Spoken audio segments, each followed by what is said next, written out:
tell me when. Go.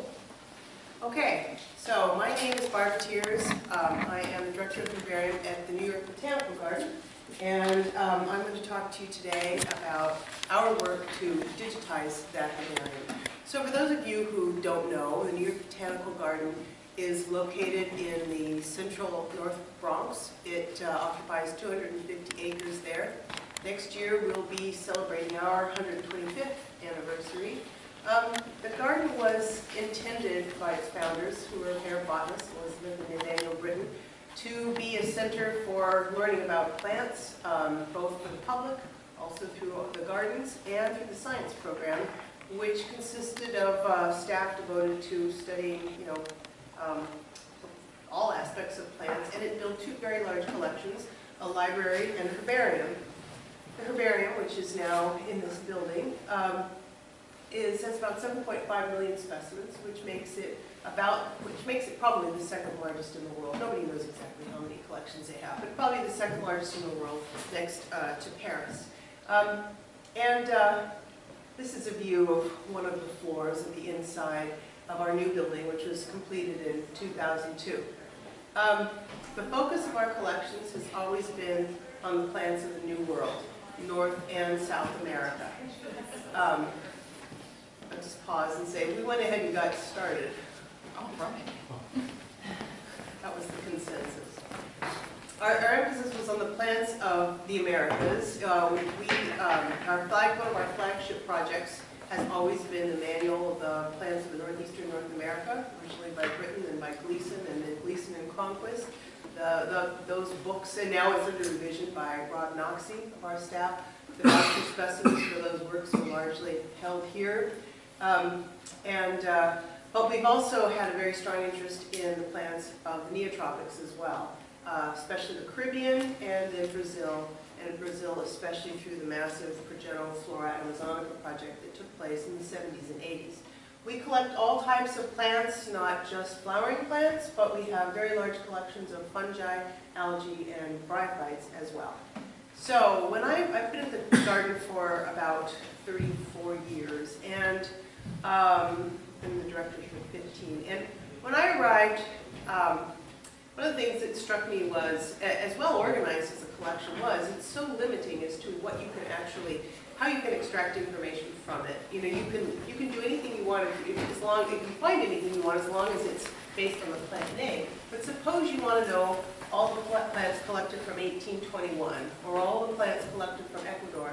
It's very hard out of 7.5 million specimens to find all of those. So I was an early advocate for databasing the herbarium. I had no idea what that would entail, but not just for organization of the herbarium, but for organization of scientific work that could derive from it.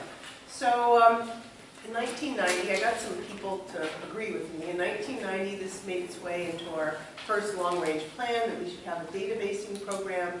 We started in 1995, and then we were lucky enough in the late 90s to get funding to take pictures of all of our type specimens. That's probably I think our first camera there with one of our donors, and in a couple of years we imaged in a rather primitive fashion all about 90,000 vascular plant types. So we were sort of on our way. We used for our first database, we borrowed a database from Harvard University. They had something called HUHPC, which was an Advanced Revelation program.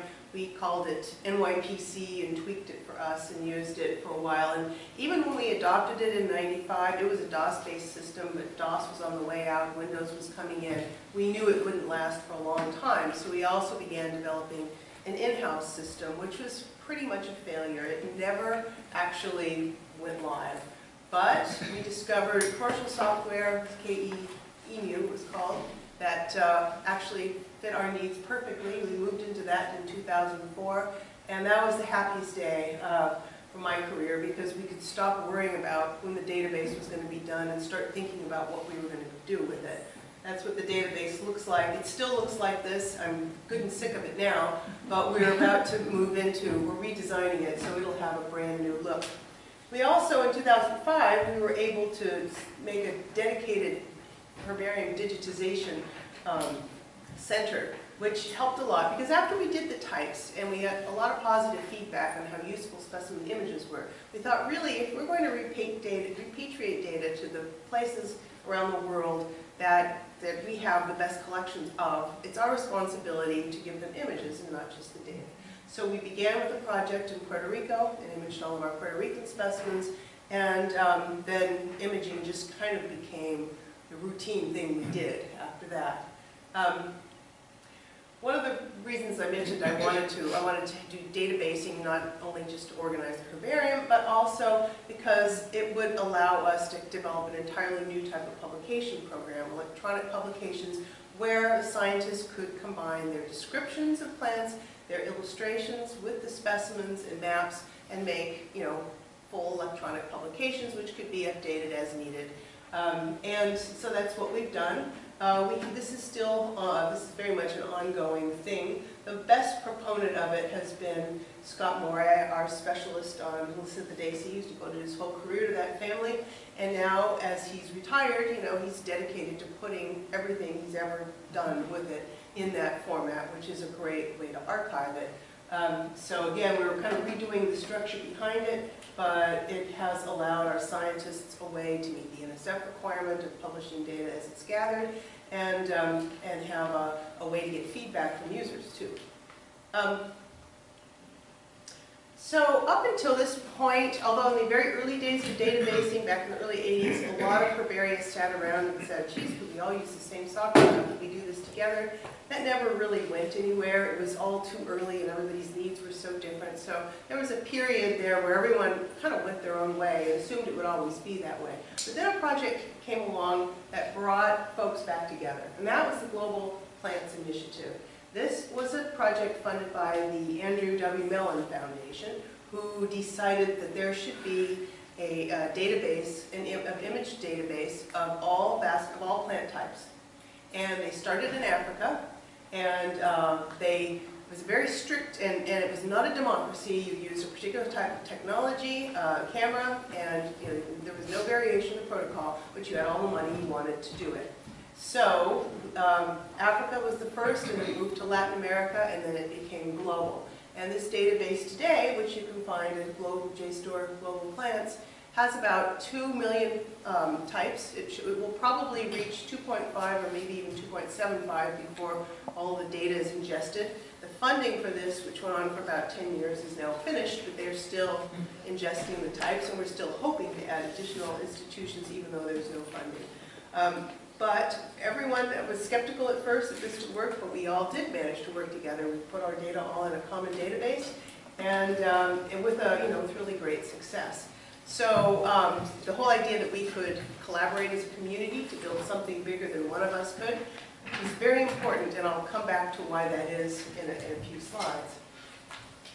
So back in New York, we're beginning to feel as though we were never going to finish digitizing specimens. We had cameras, we had computers, a modern database, but one person really couldn't do more than about 10,000 transcriptions a year.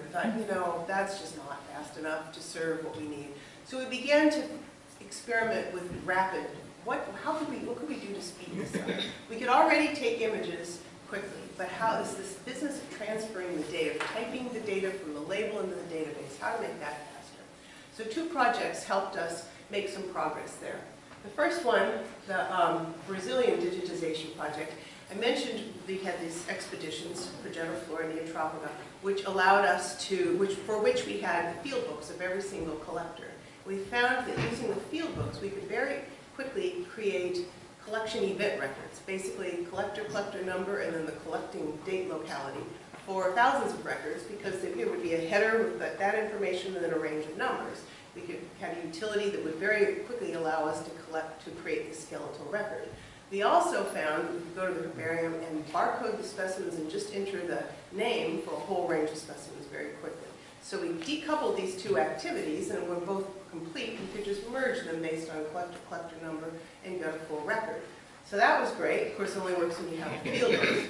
The Caribbean project built on that. Again, we did have a lot of field books, but we also began to experiment with OCR, using optical character recognition of the labels, which is a mix of, it's mixed in its success. Many labels, at least a quarter of our labels, have some handwriting on it. It's never going to work for that. But we did discover in the course of that project that, I'll just move this through, that you don't have to necessarily get the OCR perfect as long as you can get something that you can recognize. So just to give you an example of what I mean, Charles Wright's collections from Cuba all have an oddity in that they have a printed header, and it has, I forget what you call this, but the A and the E are attached. Planti Wrightiani has this odd thing where the A, E in Latin are attached, and that always transcribes the same way in OCR. It doesn't look like the A and the E, but it's always the same symbol. So if you see that symbol, you think, all right, there's a very good chance that's Cuba and the collector is right. So there's a whole host of things, if you study your data, that you can find. So you begin to use the OCR not as you necessarily expected, but as kind of a clue to what the content would be. And I'm not going to go over this in detail, but I had a very clever fellow who found a number of these tricks that he could use, and he would sort of run the data through this over and over again, and he very often could get country, collector, and collector number extracted from the OCR one way or the other. Then he could simply put those in order by collector, collector number, and then the data entry could go very quickly from there, just kind of by copying it forward. So we have managed now to speed to more than double the rate. Our new cameras allow us to digitize.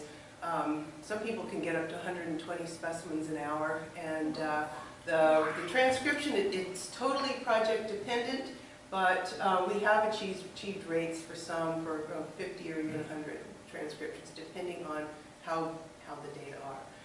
So just to show you how that looks, so here that we pull out a genus, we line up all the specimens for a given species, apply the barcodes quickly, and then the utility allows us, we enter the first barcode number and the last barcode number, and it creates a record for all the ones in the middle.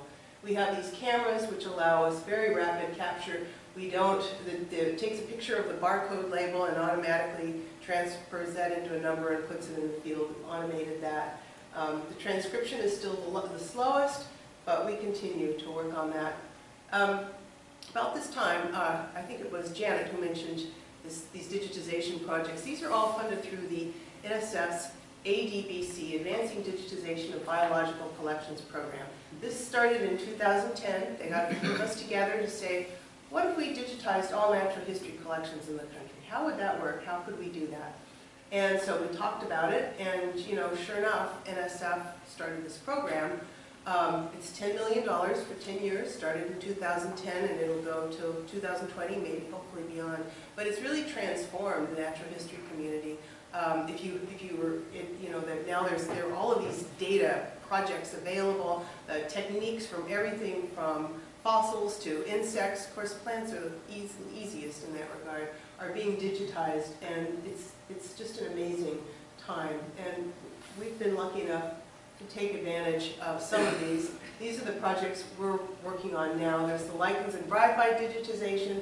There was the tritrophic project, which is Hemiptera and the plants that they predate, and the wasps. It's actually tritrophic, so it's wasps, Hemiptera, and plants. That project's coming to an end. The project that I'm the PI on is the macrofungi, or mushrooms consortium. There's also macroalgae, as Janet mentioned. A new one starting is microfungi, so pretty soon all fungal collections in the country will be in digital form.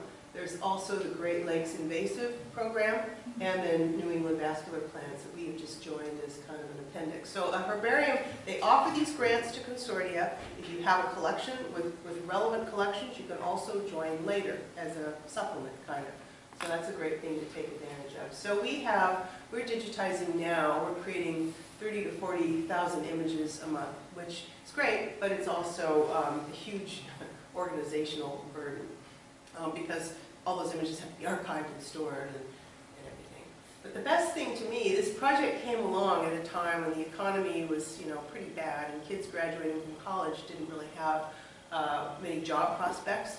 So we hired an awful lot of young people right out of college, and these were all hired as interns, and they now have worked up to being kind of project managers, and they'll all likely go on in biology, but we provided them with a little kind of real-life experience in how science is documented. And we keep getting more, and now they're training them, so sort of in the third or fourth generation. And this is my favorite part, because they're absolutely wonderful and enthusiastic, and they're just giving me a lift when I work with them. We're also experimenting with using volunteers. So this transcription, even though we're doing it more quickly, is still a burden. And so what we've discovered, though, is it's not that hard to enlist people to help. We have people who do it online. We also use our garden members and our volunteers. We've worked with high school students, college students, and actually we even have a program, or we had one, I hope it'll continue, where we worked with people who had just gotten out of prison and who were wanting to improve their job skills. So we have a data entry course where they transcribed specimen label into databases for us, and they got a certificate at the end. This was part of a kind of a program to help them get back on their feet. So there's a million ways to do this, and everybody is experiencing all around the country. Collections are working on this. But we find we have more people who want to do this kind of transcribing than we can actually accommodate. So who knew, but it's fabulous. And there's actually going to be a national transcription event in October. It's called We Dig Bio, and they're going to try to get people all around the world transcribing data from specimens. But actually, my last slide is it's still not quite fast enough for me. So we're seriously considering moving to outsourcing the digitization. There's several companies now. This is being done in Europe a lot, and now it's going to be done at Smithsonian, and the New England Vascular Plant Project has experimented with this. There are companies that will come in and digitize the specimens for you. They bring the equipment and they do it. The cost depends on how much you do. If you do 1 million specimens, which is a lot, but if you do 1 million specimens, the cost is about 66 cents a specimen, which is very cheap. So what I'd like to do is just have someone, give us the money to finish digitization, because the dirty little secret of all of this is when we say we need to do this because of the scientific use of these data. But if you've used herbarium records, you know well, a lot of work has to be done to make them research ready. There are taxonomic problems, many are georeferenced, there's just errors and lacks of standardization. And that's really, I'd like to put my talented young people solving those problems to make these data ready to solve issues instead of just the rote act of imaging and transcribing, which someone else can do. So I don't know, I don't have the money yet, but that's where I'm hoping it's going, and I think you'll hear a lot more about this. So, just a final thing, one of the objectives for all of this is to combine all of the data, digitize specimens and digitize literature from our library into World Flora Online, which is a new effort to get, I think there's 30 or 40 institutions worldwide who are trying to get a digitized description and an illustration of every plant species on Earth by 2020. We'll see. Thank you very much.